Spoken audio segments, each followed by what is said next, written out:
Hello friends, అందరికి నమస్కారం.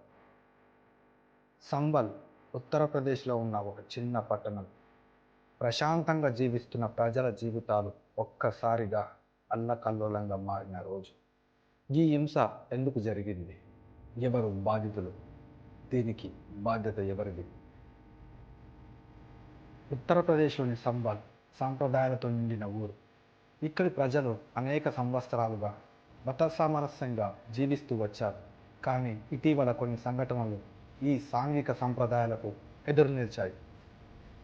యూపీలోని సంబల్లో ప్రఖ్యాత జామా మసీదు ఉంది. దాదాపు 6-7 దశాబ్దాలుగా ఇక్కడ ప్రత్యేక ప్రార్థనలు జరుగుతున్నాయి. ఇది రాష్ట్రంలోనూ ప్రత్యేకతను సంతరించుకుంది. ఉత్తరాది మక్కాగా కూడా దీన్ని పిలుచుకుంటారు. అలాంటి చోట మొఘల్ రాజు బాబర్ ఇక్కడ హరిహర ఆలయాన్ని కూల్చివేయించి దానిపై షాయి జామా మసీదును నిర్మించారంటూ స్థానిక కోర్టులో పిటిషన్ దాఖలైంది. ఈ పిటిషన్పై విచారణ జరిపిన కోర్టు అసలు అక్కడ ఏముందో తేల్చండి అంటూ పురావస్తు అధికారులను ఆదేశించింది. దీంతో అధికారులు రంగంలోకి దిగారు. అధికారులు అక్కడ ప్రాథమిక సర్వే ప్రారంభించారు.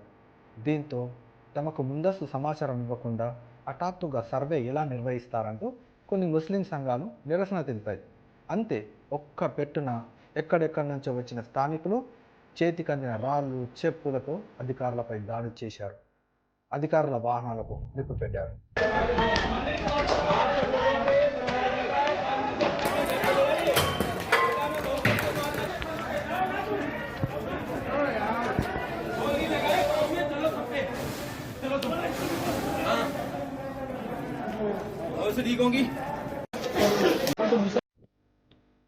దీంతో ఘటనా స్థలానికి చేరుకున్న పోలీసులు ఆందోళనకారులపై టీయర్ గ్యాస్ ప్రయోగించి లాఠీచార్జ్ చేసి వారిని చెదరగొట్టారు. ఈ క్రమంలో పోలీసులు జరిపిన కాల్పుల్లో 5 చనిపోగా వందలాది మంది గాయపడ్డారు. పరిస్థితిని అదుపు చేసేందుకు 24 గంటల పాటు ఇంటర్నెట్ సేవలు నిలిపివేయడంతో పాటు స్కూల్స్ కూడా మూసివేశారు. ప్రాణాలు తీయగలిగే ఆయుధాలు ఏవీ మేము వాడలేదని సంబల్ ఎస్పీ కృష్ణ కుమార్ చెప్పారు. నిరసనకారులను తరిమేందుకు टीयर गैस प्लास्टिक बुलेट उपयोగించినట్టు చెప్పారు. But जो वीडियो जो वायरल हो रहा है, that is a pellet gun. I want to tell everybody that that is a pellet gun and it should be noted very validly. And we have not used any lethal weapon which can cause harm to anybody. किया जाएगा. Thank you sir. Internet बंद करवाने के लिए 24 घंटे के लिए request किया गया है. उम्मीद करता हूँ कि शासन द्वारा इसकी स्वीकृति जल्दी दी. ఈ కేసులో ఇప్పటి వరకు 25 మందిని పోలీసులు అరెస్ట్ చేసి 7 ఎఫ్ఐఆర్ నమోదు చేశారు. సమాజ్వాదీ పార్టీ ఎంపీ రెహమాన్ బార్, స్థానిక ఎమ్మెల్యే ఇక్బాల్ మహమూద్ కుమారులు సోయల్ ఇక్బాల్ పేర్లను ఎఫ్ఐఆర్లో చేర్చారు. హింసకు 2 రోజుల ముందు షాయిజామా మసీదు ప్రార్థనలకు వచ్చి రెచ్చగొట్టే వ్యాఖ్యలు చేశారని ఎఫ్ఐఆర్లో పేర్కొన్నారు. శాంతి సామరస్యాలను పరిరక్షించాల్సిన అవసరం ఉందని అత్యున్నత న్యాయస్థానం స్పష్టం చేస్తూ ట్రయల్ కోర్టు ఎలాంటి ఉత్తర్వులు జారీ చేయకుండా నిలిపివేసింది.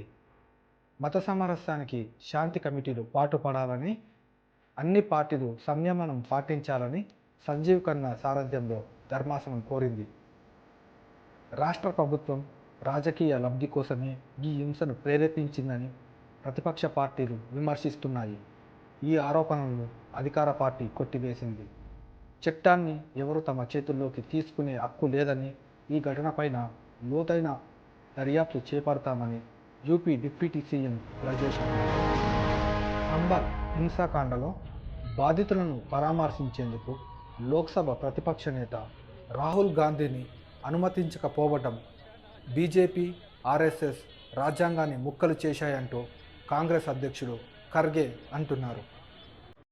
సంబల్ హింస దుమారం రేపుతున్న వేళ ఆ రాష్ట్ర సీఎం యోగి ఆదిత్యనాథ్ గతంలో అయోధ్య, ఇటీవల సంబల్, బంగ్లాదేశ్లో చోటు చేసుకున్న పరిణామాలను చెబుతూ ప్రజల మధ్య చిచ్చు పెట్టి సామాజిక విభజనకు పాల్పడే వ్యక్తులు అన్ని చోట్ల ఉన్నారని, వాళ్ళతో చాలా ప్రమాదమని.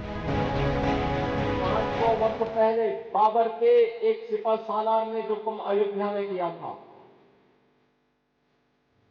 जो काम संभल में किया था और जो काम आज बांग्लादेश के अंदर हो रहा है, तीनों की प्रकृति, तीनों का डीएनए एक जैसा है. गलत फहमी में मत रहना. अगर कोई ये मानता है कि वो बांग्लादेश में हो रहा है, तो यहां भी बांटने वाले तत्व उनके लिए डेट बन करके खड़े हो रखे हैं, पहले से खड़े हैं। वे समाज के सामाजिक ताने वाले హింస మనకు గుర్తింపునిస్తుంది. మత సామాజికతల మధ్య మానవత్వం నిలిపి ఉంచే అవసరం ఈ కథ ముగియలేదు. ఇది ఓ ప్రారంభం మాత్రమే.